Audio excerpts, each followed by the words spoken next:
ഒരിടവേളയ്ക്ക് ശേഷം ബി.ജെ.പിയിൽ വീണ്ടും ഗ്രൂപ്പിസം തലപൊക്കിയിരിക്കുകയാണ് എന്ന ഒരു നിരീക്ഷണമാണ് രാഷ്ട്രീയ വിശാരദന്മാർ മുന്നോട്ട് വയ്ക്കുന്നത്. എന്താണ് ഈ കോർ കമ്മിറ്റിയിൽ മുൻ പ്രസിഡന്റുമാരെ വിളിച്ചില്ല എന്നൊരു പക്ഷം, രാജീവ് ചന്ദ്രശേഖർ ഒരു ഏകാധിപതിയെപ്പോലെ പെരുമാറുന്നു എന്നും വേറൊരു പക്ഷം. നിരന്തരം പരാതികളാണല്ലോ. രാജീവ് ചന്ദ്രശേഖർ സംസ്ഥാന അധ്യക്ഷനായിട്ടും ഈ ബി.ജെ.പിയിലെ ഗ്രൂപ്പ് പോരിനൊരു അവസാനമില്ലേ? ഈ കോൺഗ്രസുമായി ബന്ധപ്പെട്ട് പറയുമല്ലോ, കേരളത്തിലെല്ലാവരും ഇടതുപക്ഷമാണ്. കോൺഗ്രസിലും ഇടതുപക്ഷമുണ്ട്, ഈ LDFിലും ഇടതുപക്ഷവുമുണ്ട്. കാരണം ആ ഒരു മനസ്സിലാണ് എല്ലാവർക്കും ഒരു ഇടതുപക്ഷ മനസ്സുണ്ട്, സോഷ്യലിസ്റ്റ് ചിന്താഗതി എന്നൊക്കെ. അതുപോലെയാണ് ഇപ്പോൾ ബി.ജെ.പി ഒരു കോൺഗ്രസ് ആയിരിക്കണം. നാം ഈ കോൺഗ്രസുമായി ബന്ധപ്പെട്ടാണ് ഈ ഗ്രൂപ്പുകൾ കേട്ടിട്ടുള്ളത്. ഇപ്പോൾ വി മുരളീധരൻ പക്ഷം, അതോടൊപ്പം തന്നെ കൃഷ്ണദാസ് പക്ഷം, അങ്ങനെ കുറേ പക്ഷങ്ങളുണ്ട്. രാജീവ് ചന്ദ്രശേഖർ പക്ഷം. കുറേ പക്ഷങ്ങൾക്ക് ഒരു തടയിടാനാണ് കുമ്മനം രാജശേഖരനെ കൊണ്ടുവന്നത്. അദ്ദേഹം വന്ന് പിന്നീട് നിയമത്ത് അദ്ദേഹം പ്രസിഡന്റ് ആയിരുന്നപ്പോഴാണല്ലോ ഒരു MLA ലഭിക്കുന്നത്. ചെറിയ രീതിയിൽ പലയിടങ്ങളിലും മുന്നേറ്റം ഉണ്ടാക്കാൻ അദ്ദേഹത്തിന് കഴിയുകയാണ്. പക്ഷേ അദ്ദേഹത്തെ പിന്നീട് രണ്ടുപേരും കൂടെ ചേർന്ന് മിസോറാമിലേക്ക് കെട്ടിക്കെട്ടിരിക്കുകയാണ്. പിന്നീട് ഇവർ തന്നെ വിളിച്ചു വരുത്തുകയാണ്. പിന്നെ അദ്ദേഹത്തെ ഇപ്പോൾ ഇവിടെ തന്നെ ഒരു മുതിർന്ന നേതാവായി പ്രതിഷ്ഠിച്ചിരിക്കുകയാണ്. അതിനുശേഷം വന്നപ്പോൾ പിന്നീട് വന്ന ശ്രീധരൻ പിള്ളയായാലും സുരേന്ദ്രനായാലും ഈ ഗ്രൂപ്പിസവുമായി ബന്ധപ്പെട്ട് നിരന്തരം വിവാദങ്ങളിൽ നിറയുകയാണ്. അതിൽ നിന്നും പുറത്തു വരാനാണ് കേന്ദ്ര സർക്കാർ എന്തായാലും രാജീവ് ചന്ദ്രശേഖരനെ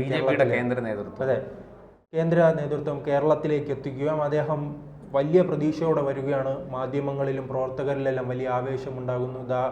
വികസനവുമായി ബന്ധപ്പെട്ട് നമുക്കറിയാമല്ലോ, ആദ്യം ഈ ബി.ജെ.പി എല്ലാ കാലങ്ങളിലും വർഗീയത എന്ന ലേബലിൽ തളച്ചിടാൻ വേണ്ടി രാഷ്ട്രീയ പാർട്ടികളും അതോടൊപ്പം തന്നെ ഈ മാധ്യമങ്ങൾ ശ്രമിക്കുമ്പോൾ അദ്ദേഹം തുടക്കം മുതൽ സംസാരിച്ചത് വികസനമാണ്.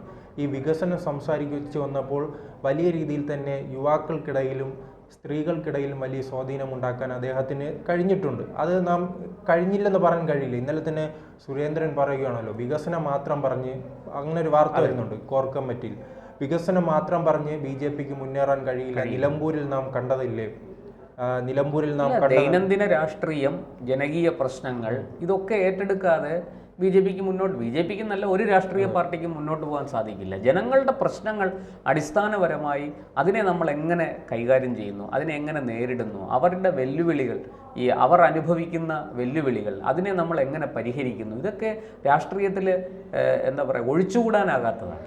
അല്ല, സുരേന്ദ്രൻ മറ്റൊരു കാര്യം പറയുന്നുണ്ട്, വികസനം മാത്രം പറഞ്ഞിട്ട് കാര്യമില്ല, ഹിന്ദുത്വ രാഷ്ട്രീയം കൂടെ പറഞ്ഞാൽ മാത്രമേ. ബി.ജെ.പിയുടെ അടിസ്ഥാനം അതാണല്ലോ. അല്ല, പക്ഷെ നാം മറ്റൊരു കാര്യം പരിശോധിക്കണം. ഈ തൃശ്ശൂരിൽ പരസ്യമായി പറയാൻ രാജീവ് എന്തായാലും മടിക്കുകയാണ്. അദ്ദേഹവുമായി ബന്ധപ്പെട്ട് പല വിവാദങ്ങളുമുണ്ട്. കാരണം ഇതിനെക്കാട്ടി തീവ്ര ഹിന്ദുത്വ പറഞ്ഞു എന്ന രീതിയിൽ, കേരളത്തെ അപമാനിക്കാൻ ശ്രമിച്ചു എന്ന രീതിയിൽ. പക്ഷെ അദ്ദേഹം ഈ പ്രസിഡന്റായി വന്നപ്പോൾ ആ രീതിയിലുള്ള ഹിന്ദുത്വയിലേക്ക് പോകുന്നില്ല. ഒരു പരിധി നോക്കിയാൽ ഹിന്ദുത്വ കുറച്ച് പറയുന്നതാണ് നല്ലത്. നാം തൃശ്ശൂരിൽ കണ്ടിട്ടുണ്ടല്ലോ, തൃശ്ശൂരിൽ ആ വിജയം കൊയ്യാൻ വേണ്ടി, കാരണം എല്ലാ മതത്തിൻ്റെ വോട്ട് വാങ്ങാൻ വേണ്ടിയുള്ള ശ്രമം നടത്തിയിരുന്നു. പിന്നീട് നാം കണ്ടത് തിരുവനന്തപുരത്താണ്. തിരുവനന്തപുരം കോർപ്പറേഷനിൽ നാം ഹിന്ദുത്വ കാണുന്നുണ്ടോ? അവിടെ ഇല്ലാതെ ക്രൈസ്തവ മേഖലയിലും മുസ്ലിം മേഖലയിലും ഹിന്ദു മേഖലയിലും ഉള്ള ഒരു ജനകീയ പാർട്ടിയായി മാറിയിട്ടുണ്ട്. ഈ തിരുവനന്തപുരത്ത് ആരും ഇതൊരു ഹിന്ദു പാർട്ടിയായി അംഗീകരിക്കില്ല. തിരുവനന്തപുരം നഗരത്തിൽ പ്രത്യേകിച്ച് ഈ തീരപ്രദേശവുമായി ബന്ധപ്പെട്ടാണ് ചില പ്രതിസന്ധികൾ നിൽക്കുന്നത്. അത് മാറ്റിയെടുക്കാൻ വേണ്ടിയുള്ള ഒരു വലിയ ശ്രമം രാജീവിന്റെ ഭാഗത്തു നിന്ന് ഉണ്ടായിട്ടുണ്ട്. അദ്ദേഹത്തിന്, എനിക്ക് തോന്നുന്നു, അദ്ദേഹത്തിന് ഒരു മാസം അല്ലെങ്കിൽ 2 മാസം കൂടുതൽ ലഭിച്ചിരുന്നെങ്കിൽ അദ്ദേഹം ശശി തരൂരിനെ തറ പറ്റിച്ച് ഇവിടുത്തെ MP ആയി മാറിയത്. ഈ തൃശ്ശൂരിലും സുരേഷ് ഗോപി 5 വർഷത്തിലധികം നിന്ന് പ്രവർത്തിച്ചപ്പോഴാണ് ഇത്രയും വലിയ മുന്നേറ്റം ഉണ്ടാക്കാൻ കഴിഞ്ഞത്. ഒരു മാസം കൊണ്ട് അദ്ദേഹം കൃത്യമായി തന്നെ വെറും 16,000 വോട്ടിന്റെ വ്യത്യാസത്തിലേക്ക് എത്തിക്കാൻ അദ്ദേഹത്തിന് കഴിഞ്ഞു. അത് നോക്കുമ്പോൾ അടുത്ത മണ്ഡലമായ ആറ്റിങ്ങൽ പരിശോധിക്കുമ്പോൾ അറിയാം, അവിടെ വി മുരളീധരൻ 2 വർഷമായി പ്രവർത്തിച്ചാണ് ഈ 3 ലക്ഷത്തിലേക്ക് വോട്ടിലേക്ക് എത്തുന്നത്.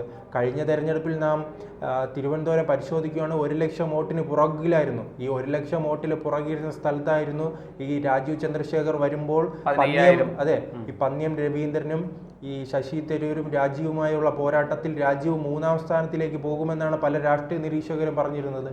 പക്ഷെ അതിനെല്ലാം അട്ടിമറിച്ചുകൊണ്ട് ഒരു മണിവരെയെങ്കിലും അദ്ദേഹത്തിന് വലിയ രീതിയിൽ മുന്നേറ്റം ഉണ്ടാക്കാൻ കഴിഞ്ഞിട്ടുണ്ട്. ഈ ശശി തരൂർ കഴിഞ്ഞ തെരഞ്ഞെടുപ്പിലെല്ലാം 10 മണിയാകുമ്പോൾ തന്നെ ബൈറ്റ് കൊടുക്കും അല്ലെ, മാധ്യമങ്ങളോട് സംസാരിക്കും, ഞാൻ ഇതാ വിജയിച്ചു കഴിഞ്ഞു എന്ന് പറഞ്ഞ് അദ്ദേഹം പോവുകയാണ്. പിന്നീട് ഈ ആറ്റിങ്ങിലും ചില മണ്ഡലങ്ങളിലായിരിക്കും ഈ മത്സരം കാണുന്നത്. പക്ഷേ ഏറ്റവും അവസാന ഘട്ടം വരെ ഈ മത്സരം കൊണ്ടുപോകാൻ രാജീവിന് കഴിഞ്ഞിട്ടുണ്ട്. അദ്ദേഹത്തിന് അങ്ങനെ കൃത്യമായി കഴിവ് കണ്ടെത്തിയത് കൊണ്ടാണ് അദ്ദേഹത്തെ ഇത്തരത്തിൽ BJPയുടെ പ്രസിഡന്റായി കേന്ദ്ര നേതൃത്വം നിശ്ചയിക്കുകയും അദ്ദേഹം വരികയും ചെയ്തത്. പക്ഷേ ഇപ്പോൾ ഏറ്റവും വലിയ പ്രതിസന്ധി ഉണ്ടായിരിക്കുന്നത് ഈ രാജീവുമായി ബന്ധപ്പെട്ടാണ്. അദ്ദേഹത്തിനോടൊപ്പം നിൽക്കുന്നവരെ മാത്രമാണ് പരിഗണിക്കുന്നതെന്നും അതോടൊപ്പം തന്നെ കൃഷ്ണദാസ് പക്ഷവുമായി വലിയ രീതിയിൽ അദ്ദേഹം കൂട്ടുകൂടിയെന്നും കൃഷ്ണദാസ് പക്ഷത്തെ മാത്രമാണ് പരിഗണിക്കുന്നതെന്നുള്ള വിമർശനം മുരളീധര പക്ഷം ഉന്നയിക്കുകയും അവരെ വിളിച്ചില്ല, തുടക്കം സൂചിപ്പിച്ചതുപോലെ തന്നെ കോർ കമ്മിറ്റിയിൽ അവരെ ഉൾപ്പെടുത്തിയില്ല എന്ന രീതിയിലുള്ള വിമർശനമെല്ലാം എന്തായാലും ഞെട്ടിക്കുന്നതാണ്. കാരണം അദ്ദേഹം ഒരു കേന്ദ്രമന്ത്രിയാണ്, വി മുരളീധരൻ ഒരു കേന്ദ്രമന്ത്രിയാണ്.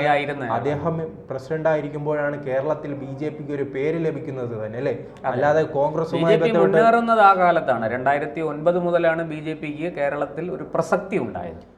പിന്നീട് ഈ ലോക്സഭയിൽ തെരഞ്ഞെടുപ്പിൽ അദ്ദേഹം മത്സരിക്കുന്ന സമയമുണ്ട്. എല്ലാവരും വിചാരിച്ചിരുന്ന ഈ ശോഭാ സുരേന്ദ്രനേക്കാൾ അവർക്ക് ഇദ്ദേഹത്തിന് വോട്ട് കുറയുമെന്നാണ്. പക്ഷേ ശോഭാ സുരേന്ദ്രനേക്കാൾ വലിയ രീതിയിൽ വോട്ട് നേടുകയും പല സമയങ്ങളിൽ അദ്ദേഹം മുന്നിട്ട് നിൽക്കുകയാണ്. ഈ കാട്ടാക്കടയിലെ ഇടതുപക്ഷത്തിന്റെ കോട്ടയാണ്, ആറ്റിങ്ങിലും കാട്ടാക്കടയിലെ ഇടതുപക്ഷത്തിന്റെ കോട്ടയായ ആ സ്ഥലങ്ങളിൽ വരെ മുരളീധരന് വലിയ രീതിയിൽ മുന്നേറ്റം ഉണ്ടാക്കാൻ കഴിഞ്ഞു. അങ്ങനെ ഒരു നേതാവിനെയാണ് വിളിക്കാത്തത്. അതോടൊപ്പം തന്നെ കെ സുരേന്ദ്രൻ എന്തെല്ലാം പറഞ്ഞാലും അദ്ദേഹം ഈ അദ്ദേഹത്തിനെതിരെ പല ആരോപണങ്ങളുണ്ട്, ഗ്രൂപ്പിസം എന്നെല്ലാം പറയുമ്പോഴും കെ സുരേന്ദ്രൻ എന്ന രാഷ്ട്രീയക്കാരൻ ഒരിടത്തും പരാജയപ്പെട്ടില്ല, രാഷ്ട്രീയപരമായി പരാജയപ്പെട്ടിട്ടില്ല. അദ്ദേഹം മഞ്ചേശ്വരത്ത് മത്സരിക്കുന്നു. മഞ്ചേശ്വരത്തെ 89 വോട്ടിനാണ് 2016 പരാജയപ്പെടുന്നത്. 2021 വരുമ്പോൾ അദ്ദേഹം 700 വോട്ടിനാണ് പരാജയപ്പെടുന്നത്. പിന്നീട് നാം പത്തനംതിട്ടയിൽ കണ്ടിട്ടുണ്ട്. പത്തനംതിട്ടയിലും അദ്ദേഹം വിവിധ മണ്ഡലങ്ങളിൽ മത്സരിക്കുമ്പോൾ വോട്ട് വർദ്ധിക്കുകയാണ് ചെയ്യുന്നത്. ഇരട്ടി അല്ലേ, 5-6 ഇരട്ടിയാണ് വർദ്ധിക്കുന്നത്. ഒരു ശക്തിയുമില്ലാത്ത വയനാട് മണ്ഡലം പരിശോധിച്ച് നോക്കൂ, അവിടെ BJPക്ക് ഉണ്ടായിരുന്ന വെറും 69,000 വോട്ടാണ്. ഇദ്ദേഹം അവിടെ മത്സരിക്കാൻ പോകുമ്പോൾ 1.5 ലക്ഷത്തിലധികം വോട്ടായി വർദ്ധിപ്പിക്കാൻ ഇദ്ദേഹത്തിന് കഴിയുന്നുണ്ട്. ആ രീതിയിൽ നാം നോക്കണം. ഇദ്ദേഹത്തിന് എന്തെല്ലാം വിമർശനങ്ങളുണ്ടെങ്കിൽ ജനങ്ങൾക്കിടയിൽ വലിയ സ്വാധീനമുള്ള ഒരു നേതാവാണ്. ആ രീതിയിൽ സ്വാധീനമുള്ള നേതാക്കളെ ഒപ്പം കൂട്ടി, മുതിർന്ന നേതാക്കളെ ഒപ്പം കൂട്ടിയാൽ മാത്രമേ BJPക്ക് മുന്നേറാൻ കഴിയുകയുള്ളൂ. അത് നാം ഏത് സംസ്ഥാനം പരിശോധിച്ച് നോക്കിയാലും മനസ്സിലാകും.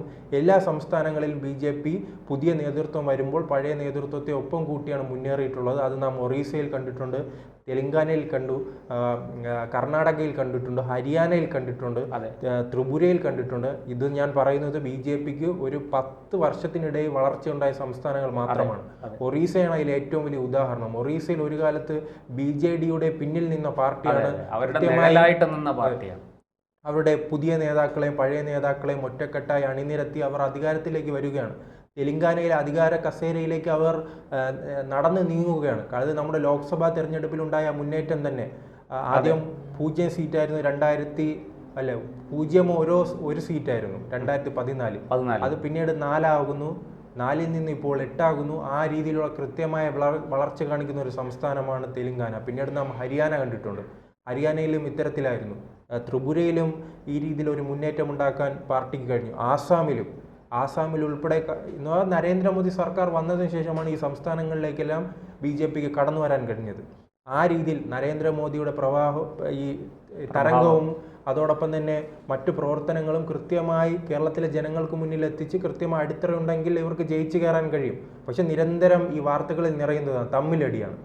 ഇപ്പോൾ 2 ദിവസമായി കോർ കമ്മിറ്റി യോഗം ചേരുകയാണ്. വാർത്തകളിൽ BJPയിൽ തമ്മിലടി, സുരേന്ദ്രൻ പക്ഷത്തെ പരിഗണിച്ചില്ല, വി മുരളീധരനെ വിളിച്ചില്ല, അതോടൊപ്പം തന്നെ കൃഷ്ണദാസ് പക്ഷത്തിന് വലിയ സ്വാധീനം കൊടുക്കുന്നു, അനൂപ് ആന്റണിയാണ് ഇതെല്ലാം നിയന്ത്രിക്കുന്നത്, രാജീവിൻ്റെ പ്രതീക്ഷയെല്ലാം കഴിഞ്ഞിരിക്കുന്നു എന്ന രീതിയിലുള്ള വിവിധ പ്രശ്നങ്ങളാണ്. ഇതെല്ലാം താഴെക്കടയിലുള്ള അണികൾ എങ്ങനെയാണ് സ്വീകരിക്കുന്നത്? അവർ വലിയ പ്രതീക്ഷയോടെ നിൽക്കുമ്പോൾ, പ്രത്യേകിച്ച് 2 തെരഞ്ഞെടുപ്പ് കാലമാണ് വരാൻ പോകുന്നത്, തദ്ദേശ സ്വയംഭരണ സ്ഥാപനങ്ങളുടെ നിയമസഭാ തെരഞ്ഞെടുപ്പും.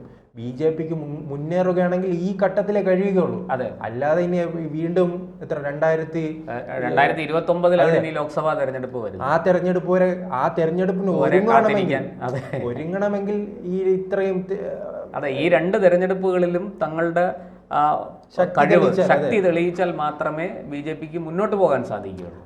അത് ഈ നിയമമണ്ഡലം കൈവിട്ടു പോയ സമയമുണ്ടല്ലോ, അതെ, ആ മണ്ഡലം കൈവിട്ടു പോകും മുൻപുള്ള തദ്ദേശ സ്വയംഭരണ സ്ഥാപനങ്ങൾ തെരഞ്ഞെടുപ്പ് പരിശോധിച്ചാൽ നമുക്ക് കൃത്യമായി മനസ്സിലാകും BJPയെ കാത്തിരിക്കുന്നത് തിരിച്ചടിയാണെന്ന്. BJP ഏറ്റവും അധികം പ്രതീക്ഷിച്ചിരുന്ന തിരുവനന്തപുരം കോർപ്പറേഷൻ അവർക്ക് നേടാൻ കഴിഞ്ഞില്ല. അവരുടെ പല സീറ്റുകളും നഷ്ടപ്പെട്ടു. അപ്പോൾ തന്നെ പറഞ്ഞിരുന്നു മിക്കവാറും ഉണ്ടായിരുന്ന ഏക അക്കൗണ്ട് കൂടി പൂട്ടാനുള്ള സാധ്യത കാണുന്നു എന്ന് പറഞ്ഞിട്ടുണ്ട്. അവരുടെ മുന്നിൽ നിൽക്കുന്നത് ഈ തെരഞ്ഞെടുപ്പാണ്. ഈ തെരഞ്ഞെടുപ്പിൽ വലിയ രീതിയിൽ മുന്നേറ്റം ഉണ്ടാക്കിയാൽ മുന്നോട്ട് പോകാം, അല്ലെങ്കിൽ പഴയ രീതിയിൽ തന്നെ അക്കൗണ്ടിന് വേണ്ടി ഇവിടെ കിടന്ന് അക്കൗണ്ട് തുറക്കാൻ വേണ്ടിയിട്ട് കിടന്നിങ്ങനെ ഓടിക്കൊണ്ടിരിക്കുക.